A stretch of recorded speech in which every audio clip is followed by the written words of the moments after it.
So basically coordinate geometry is all about 2 points.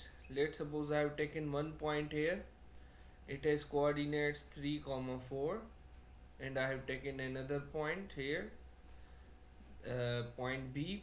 I have given it the coordinate 7 comma 2. Okay, now if I join them, it will become a straight line. Okay, now most of the concepts revolve around this straight line. Okay, so the first concept that we are going to cover in coordinate geometry is the distance of this straight line. Okay, distance, or we call it length, distance or length of this straight line. Second concept is gradient or slope of this straight line. Okay, and the third concept is the midpoint of this straight line, and fourth concept is equation of this line. Fifth concept is parallel and perpendicular lines, properties of parallel and perpendicular lines. Okay, so these are the concepts majorly we are going to cover in coordinate geometry. Okay, so starting with the first formula, that is distance or length of a straight line. Okay,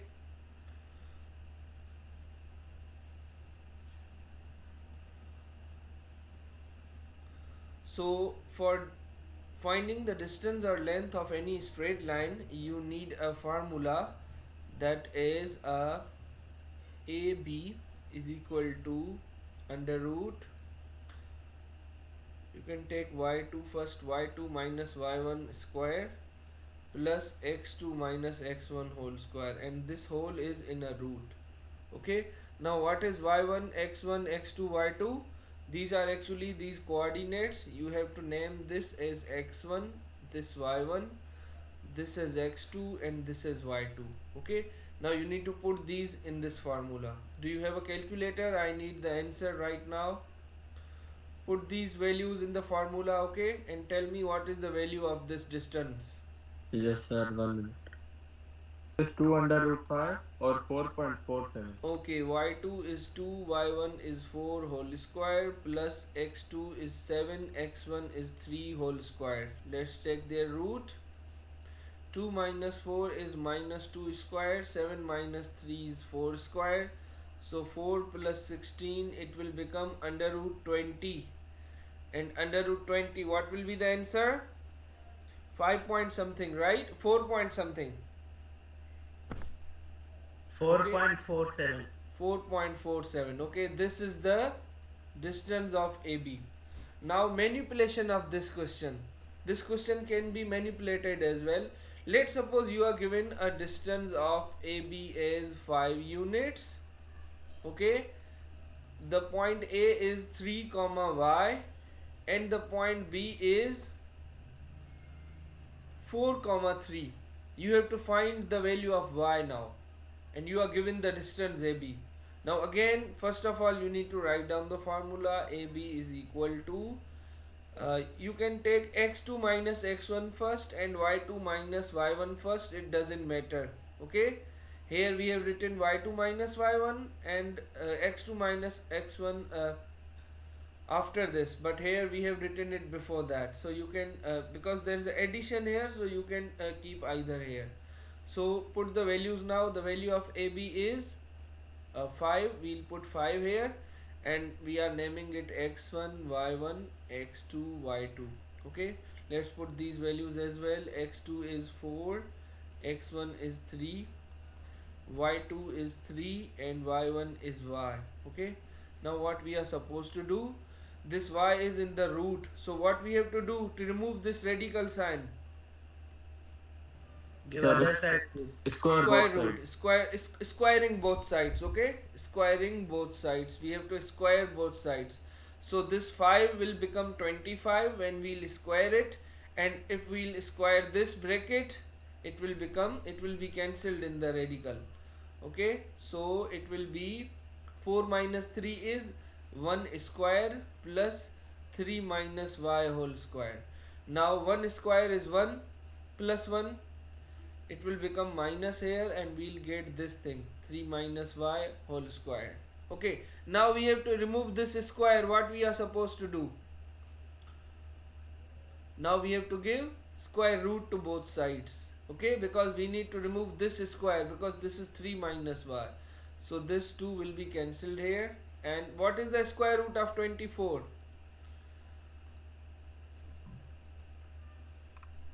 Sir, 4.8. Okay, minus y will become will move here, and 3 minus 4.8. Yes, what is the value of y? Minus Minus 1.8. 1.8. So this is how you have to manipulate. या तो आपको ये चारों points given होंगी और distance निकालना है, या फिर आपको डिस्टेंस गिवन होगा, इनमें से कोई एक पॉइंट मिसिंग होगी जो कि आपको फाइंड करनी है. तो ये सबसे पहला फार्मूला, दैट इज डिस्टेंस और length of a line segment. Okay, sir थोड़ा जूम आउट कर दो, मैं स्क्रीनशॉट एडिशन. I'll share this PDF as well, don't worry.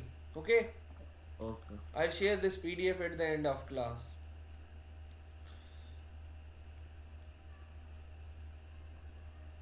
Okay, moving to the second formula now, that is called gradient of a line segment.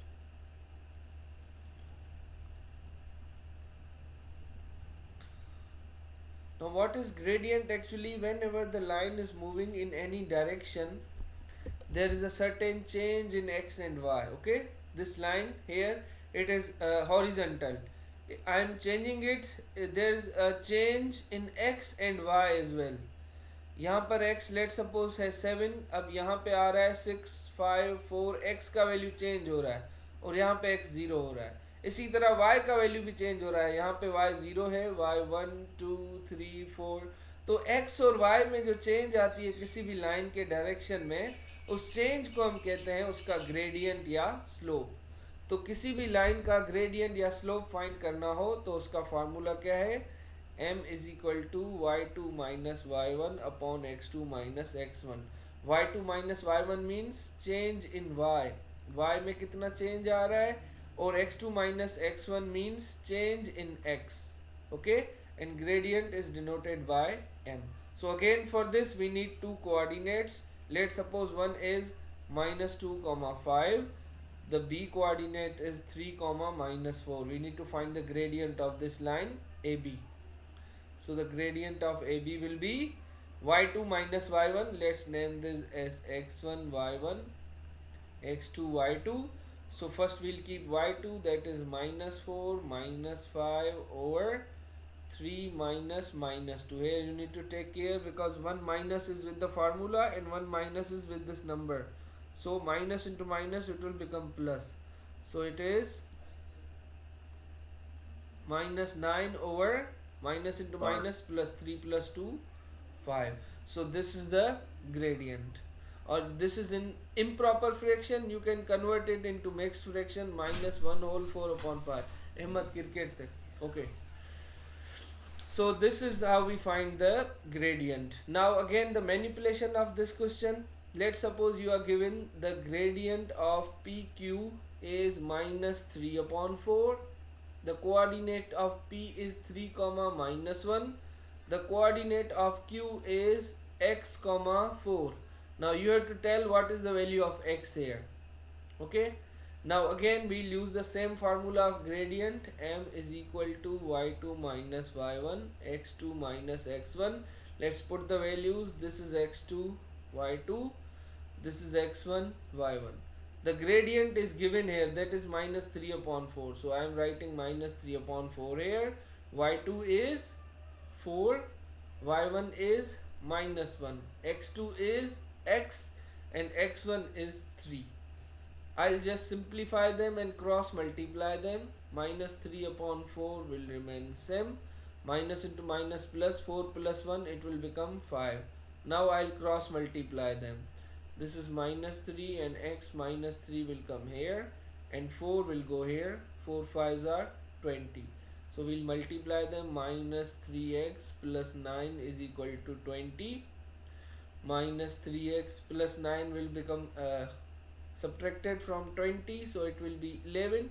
So the value of x is 11 upon 3 in minus, because this minus is with 3, we can write it minus 11 upon 3.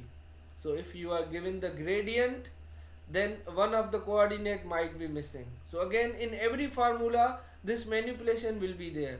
Either the values will be given, you have to find the whole gradient, or the gradient will be given, any of the coordinate from these will be missing. Okay, alright, so we are done with two concepts of this. Let's see what is the third concept. First was distance, okay. Second was gradient. Now moving to midpoint of a line segment. How to find the midpoint of any line segment. Again, this is the third formula that you need to remember.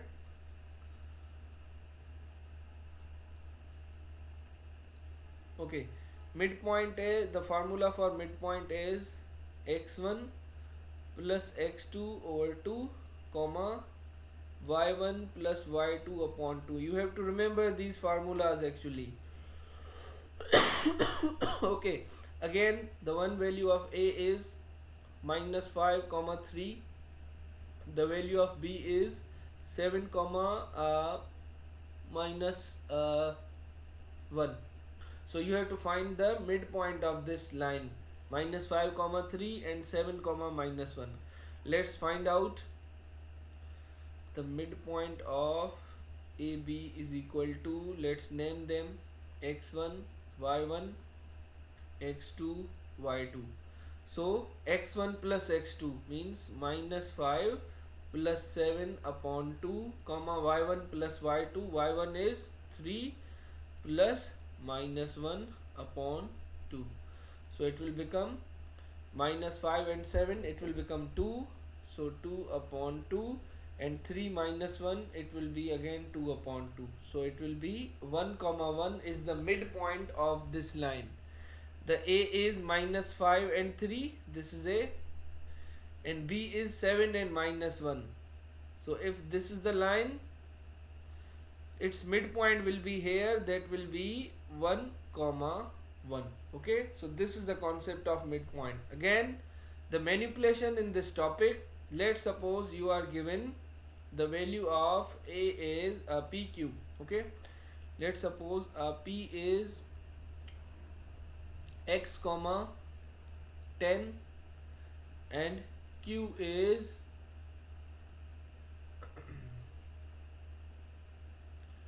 2x comma y, and the midpoint of PQ is 3 comma 12. You have to find the value of x and y. Okay, so you have to write down the formula first of all. Midpoint is equal to x1 plus x2 upon 2 and y1 plus y2 upon 2, and here midpoint. Now the midpoint is given to you, that is 3 comma 12. The value of x1 is let's name this as x1, y1, x2, y2. The x1 is x and x2 is 2x. X plus 2x upon 2 comma y1 is 10 and y2 is y. 10 plus y upon 2. Now here what you have to do, you have to equate. The first point belongs to x and the second point belongs to y, and this is the equal sign. So we have to equate 3 is equal to x plus 2x, it will be 3x upon 2, and this 12 will be equal to 10 plus y upon 2. This equality you have to do in midpoint. Okay, now the value of x will be 2 3s are 6. So x is 6 upon 3, answer will be 2, and here 2 into 20, 12, it will be 24, and 10 will be subtracted, so the value of y will be 14. So जब भी आपको mid point के formula में कोई point missing हो तो उसके लिए आपको यहाँ पे वैल्यू पुट करके फिर इन दोनों को इक्वल करना है। ये जो फर्स्ट वाला पार्ट है इसको फर्स्ट वाले के इक्वल करना है यहाँ पे, और ये जो सेकंड पार्ट है इसको सेकंड के इक्वल करना है। इस तरह आपको इसका वैल्यू मिल जाएगा। तो हर फार्मूला की मैं दोनों मेथड आपको सिखा रहा हूँ कि ये मैनिपुलेट होके कैसे आ सकता है। ठीक है, तो डायरेक्ट फार्मूला भी हम डिस्कस करते जा रहे हैं और उसकी मैनिपुलेशन भी। This was the third concept. Okay, now coming to the fourth concept of coordinate geometry,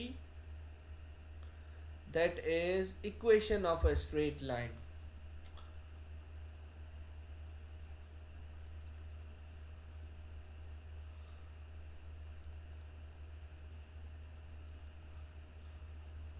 okay, so equation of a straight line. अब आपने ग्राफ का टॉपिक पढ़ा था। अब ग्राफ में क्या था, हमारे पास लेट सपोज एक इक्वेशन गिवन थी y is equal to 4x plus 10। तो हम इसकी लाइन प्लॉट कर रहे थे ग्राफ के ऊपर। कैसे प्लॉट कर रहे थे, इसमें वैल्यू पुट कर रहे थे। लेट सपोज x की जगह 0 रखा तो y आ गया 10, और x की जगह मैंने 2 रखा तो 2 4 8, तो y आ गया 18। मैंने 0 पे 10 लगाया और 2 पे 18 लगाया और इस तरह पॉइंट ज्वाइन की, तो ये लाइन मिल गई। अब देखें ये लाइन की जो इक्वेशन थी हमारे पास वो क्या थी, y is equal to 4x plus 10। Equation given थी, उसको प्लॉट करने के लिए हमने क्या निकाले, कोऑर्डिनेट। अब इसमें उल्टा काम करना है, आपको कोऑर्डिनेट गिवन होंगे, आपको उसकी इक्वेशन फाइंड करनी है। ठीक है, so this is equation of a straight line. What you have to do, the standard form of the equation of a straight line is y is equal to mx plus c। ठीक है, अब यहाँ पे m जो है that is gradient and c is y intercept। now what is y intercept, याद रखिएगा जब भी लाइन कोई भी, ये जो है this line is called y axis, कोई भी स्ट्रेट लाइन जहां पे y एक्सिस को कट करती है उस पॉइंट को कहते हैं y इंटरसेप्ट। ठीक है, ये स्ट्रेट लाइन जहां पे y एक्सिस को कट करती है उस पॉइंट को कहते हैं हम क्या, c या y इंटरसेप्ट। ठीक है, this is y intercept where the line crosses y axis. So you need two things only to write the equation of a straight line, one is gradient, other is c। So again you will be given 2 points. Let's suppose a line crosses from a minus 2 comma 3 and b 3 comma 5. Okay, you have to find the equation of AB.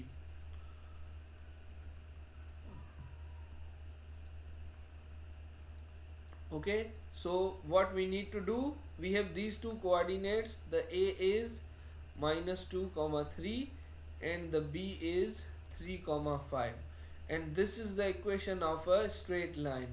The first thing that we need is m.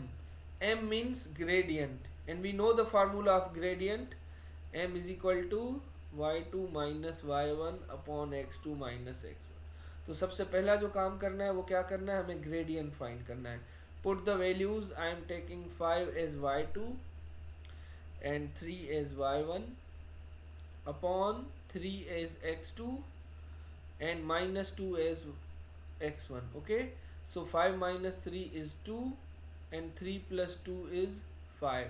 So the gradient of this line is 2 upon 5. Okay, I got the gradient. Now I need c. तो अब c के लिए हम क्या करते हैं वो देखें। हम क्या करते हैं, ये मैंने इक्वेशन लिखी, अब m की जगह मैं उसका वैल्यू रखूंगा जो कि मुझे मिल गया है 2 अपॉन 5। ठीक है, m की जगह मैंने रख दिया वैल्यू 2 अपॉन 5। अब मुझे क्या चाहिए, c। तो अब x और y की जगह मैं यहाँ से कोई भी एक कोऑर्डिनेट ले सकता हूँ, या तो इसको x ले लूँ इसको y, या तो इसको x ले लूँ इसको y, that is up to you. ठीक है, लेट सपोज मैं ले रहा हूँ ये वाला वैल्यू। ठीक है, x का वैल्यू 3 और y का वैल्यू 5। ठीक है, y का वैल्यू मैंने रखा 5 और x का वैल्यू रखा यहाँ पे 3। तो मुझे यहाँ से क्या मिल जाएगा, c। तो अब ये इसको सिंप्लीफाई करते हैं, this is 5, 3 2s are 6 over 5 plus c। अब यहाँ से ये 5 डायरेक्ट यहाँ नहीं आ सकता क्योंकि ये सिंगल फ्रैक्शन नहीं है। अगर दोनों के नीचे हो तो 5 को ले आएंगे, तो क्या करेंगे, ये पूरा फ्रैक्शन इधर ले आए, या तो इसकी एलसीएम ले लें या ये 6/5 पूरा का पूरा यहाँ ले आए। तो मैं यहाँ पे ले आया 6/5। अब यहाँ पे मुझे इसकी एलसीएम लेनी पड़ेगी। ये आ गया 5, 5 5 25 माइनस 6, तो सी का वैल्यू आ गया 19/5। ठीक है, तो अब मेरी इक्वेशन बन गई।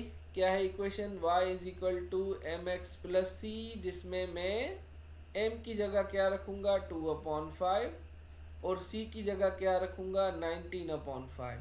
तो ये है मेरी equation of a straight line. ठीक है, देखें m का वैल्यू रखा मैंने और c का वैल्यू रखा, बस ये दोनों वैल्यू रखते हैं।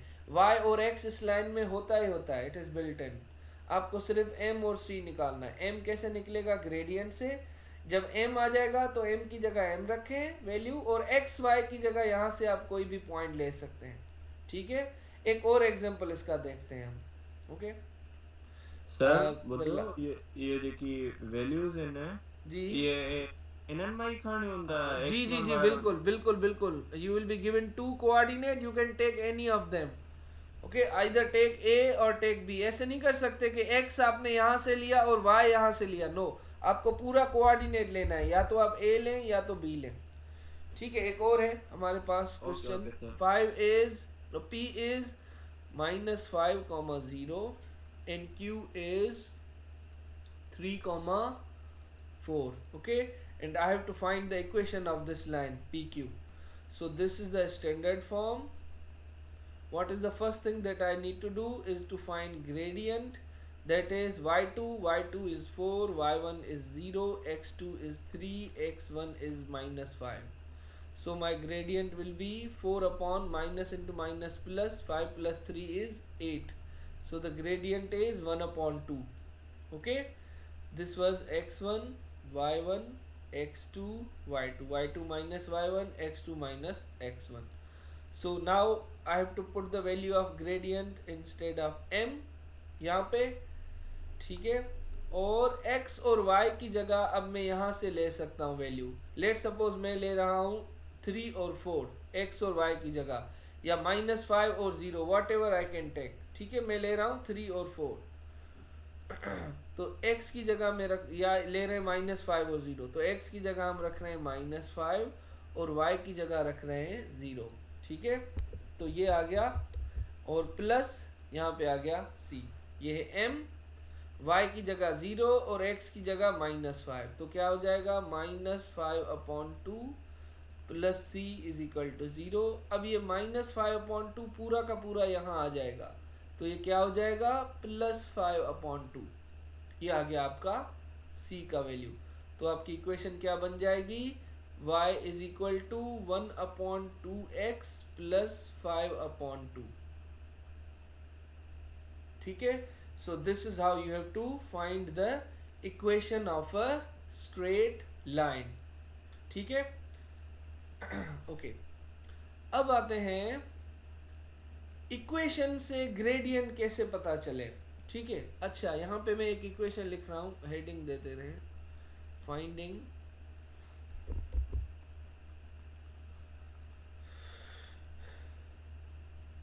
gradient from equation. Okay, let's suppose there is the equation y is equal to mx plus c. इसमें हमें पता है कि एक ग्रेडियंट क्या होता है, जो x का कोएफिशिएंट है। अगर मैं यहाँ पे लिखूँ y is equal to 2x minus 10, मुझे बताएं इसका ग्रेडियंट क्या होगा। सर 2 होगा। ठीक है, very good, you can easily identify it's gradient is 2। Okay, I am writing the second equation, y is equal to 3/4x minus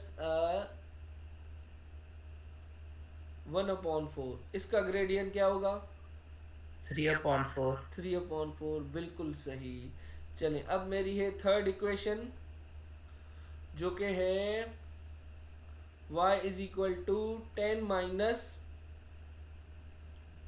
5x/2। इसका gradient क्या है 10. ग्रेडियंट किसका कोएफिशिएंट होता है? एक्स का। सर 5. 5। और सोचें, 5/2. थोड़ा और minus एडिशन इसमें होगा। 5x/2. नहीं, अच्छा, -5/2. -5/2। एक्स इस तरफ हो या इस तरफ, उससे फर्क नहीं पड़ता।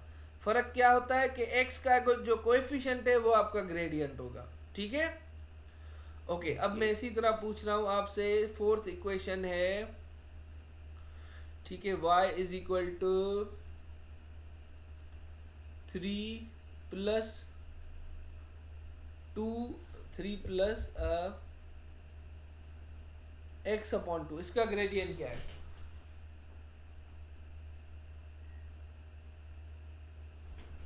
1/2. 1/2। ठीक है, 1/2x लिखें या x/2 लिखें, एक ही बात है। ठीक है, तो इसका ग्रेडियंट क्या हो जाएगा? 1/2। ठीक है, ओके। अब इसी तरह क्वेश्चन थोड़ा मैं अब ट्रिकी बना रहा हूं उसको। y is equal to 2 minus 3x/4, इसका ग्रेडियंट क्या है? Sir -3x. -3x। x तो हम काउंट नहीं करते ना, x का कोएफिशिएंट लेते हैं। अब ये जो 4 सर, है ये दोनों के नीचे अलग अलग आएगा। ठीक है, इसको हम एक स्टेप आगे सिंपलीफाई करेंगे। ठीक है, कैसे? इसको हम लिखेंगे 2/4 माइनस 3x/4। ठीक है, इज इक्वल टू y। अब बताएं क्या है ग्रेडियंट? -3/4. -3/4। ठीक है, ओके। नेक्स्ट इसी से रिलेटेड है क्वेश्चन, आपके पास है equation y is equal to 10x minus 3/11। बताएं इसका ग्रेडियंट क्या है? 10/11. 10/11, बिल्कुल सही। इसको हम लिखेंगे इस फॉर्म में, 10/11x माइनस 3/11। तो इसका ग्रेडियंट आ गया 10/11। अच्छा, अब थोड़ी सी और ट्रिकी बना लूँ इस इक्वेशन को। If I am writing 3y is equal to 2x plus 5, इसका ग्रेडियंट क्या होगा? Sir 2. 2। Yes Huzaifa? Sir 2. Okay, अब देखें इस 7 नंबर इक्वेशन और बाकी सारी इक्वेशंस में क्या डिफरेंस है? सर y के साथ 3 है. जी, तो स्टैंडर्ड फॉर्म में y अकेला होना चाहिए। तो ये y के साथ जो 3 है वो मल्टीप्लाई में है, वहां जाएगा, क्या हो जाएगा? डिवाइड तो 2/3. जी, तो आपका जो ग्रेडियंट बन जाएगा वो दोनों के नीचे आ जाएगा, ऐसे 3 और इस तरह 3। तो इसका जो ग्रेडियंट है वो क्या है? 2/3। ठीक है, तो इक्वेशन किसी भी फॉर्म में गिवन हो सकती है। आपको उसको स्टैंडर्ड फॉर्म में बनाकर फिर जो x का कोएफिशिएंट आएगा वो उसका ग्रेडियंट होता है। ठीक है, तो क्वेश्चन इस तरह कभी कभी गिवन होते हैं जिनको हम यूटिलाइज करते हैं। ओके, एक लास्ट दे रहा हूं मैं।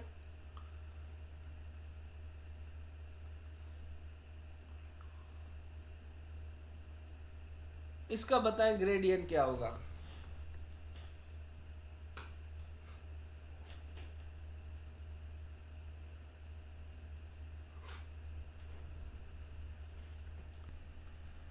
ये समझ आ गया कैसे निकाला हमने?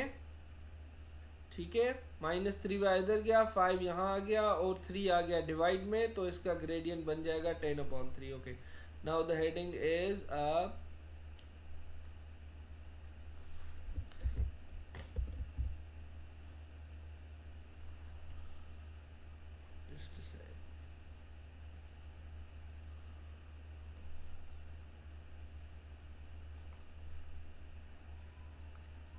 parallel and perpendicular lines. Okay, so gradient is basically the slope of a line. ठीक है, मैं यहाँ पे gradient को कनेक्ट कर रहा हूँ। लेट सपोज ये एक लाइन जा रही है इस डायरेक्शन में, यहाँ पे इसमें जो x में चेंज आ रहा है वो 5 है और y में जो चेंज आ रहा है वो 3 है। अगर मैं कहूँ एक और लाइन है जो कि इसके पैरेलल है, ठीक है, तो जब भी कोई भी लाइन पैरेलल होगी तो उसका जो ग्रेडियंट होगा वो हमेशा क्या होगा, सेम होगा। लेट सपोज इसमें चेंज आ रहा है 10 का और इसमें आ रहा है 6 का, तो अगर आप इसको भी रिड्यूस करेंगे तो ये 3 हो जाएगा, ये 5 हो जाएगा। ठीक है, तो लाइन अगर पैरेलल है तो पैरेलल लाइन का जो ग्रेडियंट होता है वो हमेशा क्या होता है, इक्वल होता है। तो ये है सबसे पहली property parallel and perpendicular line में पैरेलल लाइन की। ठीक है, पैरेलल लाइंस का जो ग्रेडियंट होता है m1 और m2 दूसरी लाइन का, वो हमेशा इक्वल होगा। ये लाइन 1 है, ये लाइन 2 है, इसका ग्रेडियंट, ठीक है, उसे m1 कहेंगे और इसका ग्रेडियंट m2। तो क्वेश्चन में ये मेंशन होगा कि ये दो लाइंस पैरेलल हैं। ठीक है, इट विल बी मेंशन। तो जब भी क्वेश्चन में मेंशन हो कि ये दो लाइंस पैरेलल हैं, तो आपने क्या करना है, उन दोनों का जो ग्रेडियंट है उसको इक्वल कर लेना है। ठीक है, अगर मैं कहूं कि एक लाइन है जो कि है y is equal to 2x plus 3, ठीक है, ये लाइन है L1, और L2 लाइन है जो कि क्रॉस कर रही है, क्रॉसेस फ्रॉम 3,4। तो मुझे इक्वेशन फाइंड करनी है L2 की। तो इक्वेशन की स्टैंडर्ड फॉर्म क्या होता है इक्वेशन का, y is equal to mx plus c. तो इक्वेशन के लिए पॉइंट रखना है इसमें। हाँ, लेकिन उसके लिए पहले आपको क्या चाहिए, ग्रेडियंट। अब ये जो है क्वेश्चन ने आपको ये कहा है कि L1 is parallel to L2। यहाँ पे अगर मुझे इसका ग्रेडियंट निकालना हो L2 का, तो उसके लिए तो मुझे 2 पॉइंट चाहिए ना पहले ग्रेडियंट, लेकिन दो पॉइंट नहीं है, सिर्फ एक ही पॉइंट है। तो इसका ग्रेडियंट हमें इस चीज से मिलेगा, L1 is parallel to L2। तो जो L1 का ग्रेडियंट होगा वही ग्रेडियंट L2 का होगा। मुझे बताएं ये L1 का ग्रेडियंट क्या है, सर 2। तो इसका भी ग्रेडियंट क्या होगा, 2। L2 का भी ग्रेडियंट हम 2 लेंगे। तो अब देखें ग्रेडियंट पता चल गया। अब इसकी जगह 2 रखेंगे और एक्स वाई की जगह ये एक पॉइंट है वो रखेंगे, तो हमें C मिल जाएगा। तो इस तरह का क्वेश्चन आता है, आपको दो लाइन गिवन होती हैं, क्वेश्चन कहता है कि ये दोनों पैरेलल हैं, तो आपने क्या करना है, जो पैरेलल लाइन है उसका ग्रेडियंट निकाल के इस लाइन में आप यूज करेंगे। ठीक है, इसके फर्दर क्वेश्चंस करेंगे तो क्लियर हो जाएगा। So this was parallel line. Now coming to the second concept, perpendicular line. ठीक है,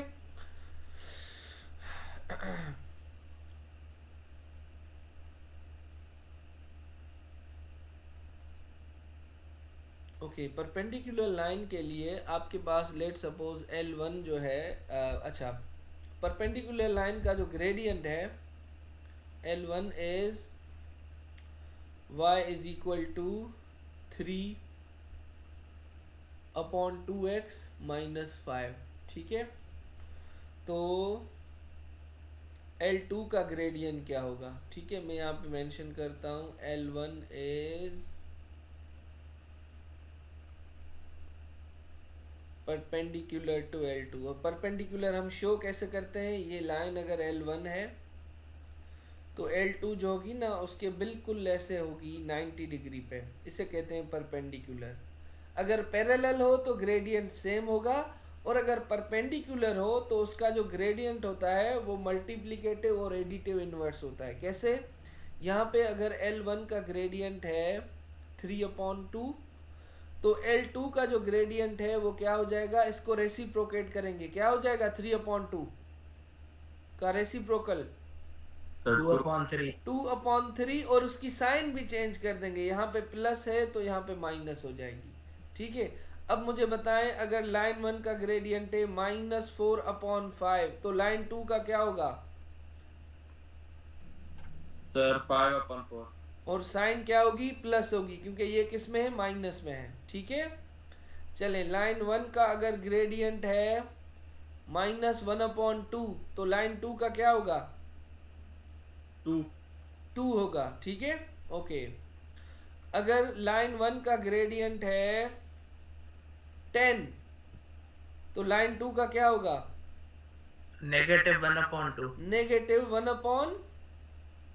10 ठीक है। सो इस तरह आपको जो ग्रेडियंट मिलेगा वो मिलेगा परपेंडिकुलर लाइन का। अगर उसका फार्मूला लिखना है तो ये उसका फार्मूला है m1 into m2 is equal to -1। और पैरेलल लाइन का क्या था? m1 is equal to m2, उसमें बस आप रखेंगे। लेकिन अगर परपेंडिकुलर लाइन है तो आपकी जो एक ग्रेडियंट है 3/2, अब आपको दूसरा चाहिए तो आप एक ग्रेडियंट रखें 3/2 यहाँ पर, और इसको इधर शिफ्ट कर दें। 2 डिवाइड में है, वहां जाके क्या हो जाएगा? -1 से मल्टीप्लाई तो -2 हो जाएगा, और 3 आ जाएगा डिवाइड में, तो क्या हो गया? -2/3। तो पहले क्या था? 3/2, अब क्या हो गया? -2/3। तो या तो आप इस फार्मूला में पुट करें या बस डायरेक्ट उसको रेसिप्रोकेट करके उसकी साइन चेंज कर दें, तो आपको मिल जाएगा उसकी परपेंडिकुलर लाइन का ग्रेडियंट। ठीक है। अब इसका मैं एक एग्जांपल समझा रहा हूं। ठीक है। Line L1 has equation 2y is equal to x minus 10. Okay. Line L2 is perpendicular to L1 and passes from 3, -2. Find equation of L2। ठीक है। अब आपको लाइन 2 की इक्वेशन चाहिए। इक्वेशन का स्टैंडर्ड फॉर्म है y is equal to -mx plus c। अब आपको सिर्फ एक पॉइंट गिवन है -2, तो आप यहाँ पे ग्रेडियंट तो निकाल नहीं सकते क्योंकि एक पॉइंट है। तो ग्रेडियंट आपको कैसे मिलेगा? इससे line L2 is perpendicular to L1। अगर आपको L1 का ग्रेडियंट पता हो तो आप L2 का ग्रेडियंट बता सकते हो। मुझे बताएंगे L1 का ग्रेडियंट क्या होगा यहाँ पे? सर 1/2 तो L2 का क्या हो जाएगा? -2 -2। ठीक है। वो था 1/2 L1 का, तो L2 का क्या होगा? 2/1 मतलब -2। ठीक है। तो अब m की जगह हम रखेंगे -2 और x और y की जगह आप ये वैल्यू रखेंगे। ठीक है। इस तरह तो 3 2s are -6, -6 वहां आ जाएंगे +6 हो जाएंगे, तो c का वैल्यू आ गया 4। तो आपकी इक्वेशन क्या आ जाएगी? y is equal to -2x plus 4। ठीक है। तो ये है इसका क्वेश्चन जिसमें इक्वेशन से हम ग्रेडियंट निकालते हैं जो कि परपेंडिकुलर और पैरेलल लाइन में अंदर यूज होता है। ठीक है। ओके। अब इसमें एक क्वेश्चन आता है, मतलब सबसे ट्रिकी। ठीक है। लेकिन कॉन्सेप्ट उसका मैं आपको समझा देता हूँ। है सबसे ट्रिकी लेकिन समझा देता हूँ। ठीक है। Okay. Line L1 is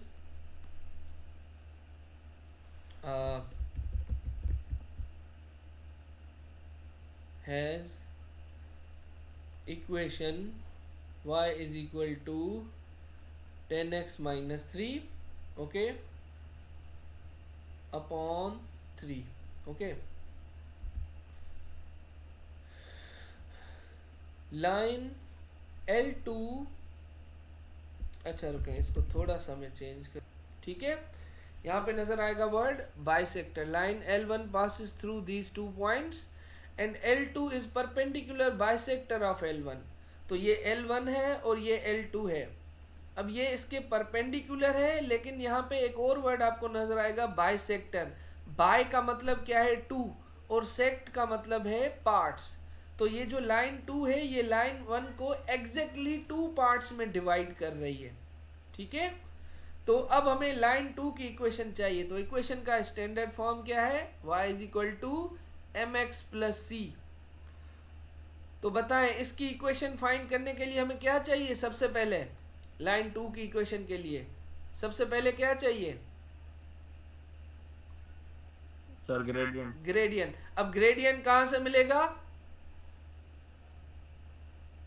point से। लाइन 1 से। अब पहले देखें, पहले क्वेश्चन में लाइन 1 की इक्वेशन गिवन थी, उससे ग्रेडियंट निकाला, लेकिन अब लाइन 1 की पॉइंट्स गिवन है, तो अब पहले इसकी पॉइंट से इसका ग्रेडियंट निकालेंगे लाइन 1 का। तो ग्रेडियंट का फार्मूला क्या है, y2 माइनस y1, y2 क्या है -1 और y1 क्या है 3, x2 क्या है 4 और x1 क्या है -2। ठीक है, तो इसका ग्रेडियंट आएगा -4 upon minus into minus plus 6, तो क्या हो जाएगा -2/3। तो लाइन 1 का ग्रेडियंट है -2/3, तो लाइन 2 का ग्रेडियंट क्या होगा 3/2। 3/2। ठीक है, तो लाइन 2 का ग्रेडियंट हमें पता चल गया। अब हमें क्या चाहिए, उसका सी। ठीक है, लेकिन सी के लिए तो पॉइंट चाहिए, इसमें तो हमें पॉइंट नहीं गिवन, इसमें हमें बाइसेक्टर वर्ड गिवन है। ठीक है, तो बाइसेक्टर का क्या मतलब है वो मैं समझाता हूं अभी। ठीक है, तो ये हमारी इक्वेशन यहां तक बन गई, y is equal to 3/2x plus C.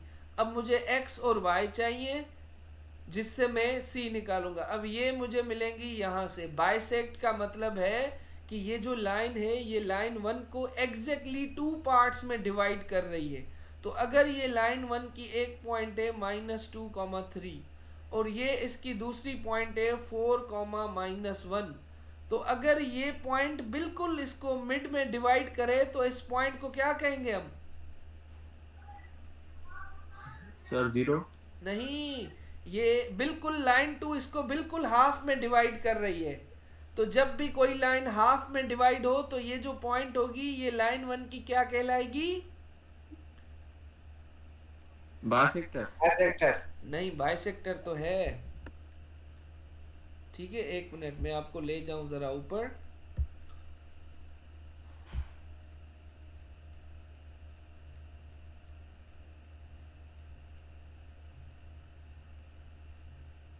Here you go. Number 3 पर क्या है?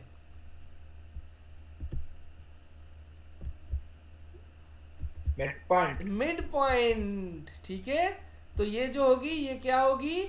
मिड पॉइंट होगी लाइन 1 की। ठीक है, तो जब भी आपको परपेंडिकुलर बाइसेक्टर वर्ड नजर आए तो परपेंडिकुलर बाइसेक्टर के लिए हम क्या निकालते हैं? मिड पॉइंट निकालते हैं इक्वेशन की। ठीक है, तो लाइन 1 की आप मिड पॉइंट निकालेंगे, वो पॉइंट आप यहाँ पे यूज करेंगे। ठीक है, let's find the mid point, क्योंकि पॉइंट्स तो आपको गिवन है। ठीक है, अब हम क्या निकालेंगे? सबसे पहले इसकी मिड पॉइंट निकालेंगे। तो क्या होगी इसकी मिड पॉइंट? फार्मूला क्या है? -x1 प्लस x2 -2 प्लस 4/2 और y1 है 3 और y2 है -1/2। ठीक है, मिड पॉइंट। तो ये हो जाएगा 4 और -2 क्या हो जाएगा? 2/2 और 2/2 क्या हो जाएगा? 1। 3 - 1 क्या है? 2 और ये भी 2/2 क्या हो जाएगा? 1। तो इसकी मिड पॉइंट क्या है? 1,1। ठीक है, इसकी मिड पॉइंट आ गई 1,1। तो ये है इसकी मिड पॉइंट 1,1। तो ये जो लाइन 2 है ये इसको यहाँ पे बाइसेक्ट कर रही है, तो मतलब लाइन 2 किस पॉइंट से क्रॉस कर रही है? वो भी इस पॉइंट से क्रॉस कर रही है 1,1 से, तो वो 1,1 हम यहाँ रखेंगे। ठीक है, तो ये क्या हो जाएगी? 3/2 प्लस सी, प्लस 3/2 यहाँ आके हो जाएगा -3/2। तो सी का वैल्यू क्या आ जाएगा? इसकी अगर हम ले लें एलसीएम तो ये हो जाएगा 2 - 3, ये -1/2 हो जाएगा सी का वैल्यू। तो आपकी इक्वेशन क्या बन जाएगी? y is equal to 3/2x -1/2। तो सर परपेंडिकुलर जी -1/2 कैसे? -3 में से 1 गया ना। नहीं ना, एलसीएम -2। लेंगे ना, ऐसे क्रॉस मल्टीप्लाई, ऐसे थोड़ी फ्रैक्शन माइनस होता है। अच्छा, ठीक है, 1 2 ज़ा 2, 2 1 ज़ा 2, ये 2 इधर जाएगा और ये 1 इधर जाएगा। 2 - 3 क्या बचेगा? -1/2। ठीक है, तो जब भी परपेंडिकुलर बाइसेक्टर वर्ड कहे उसका मतलब क्या होता है कि बिल्कुल इसको सेंटर में क्रॉस कर रही है। ठीक है,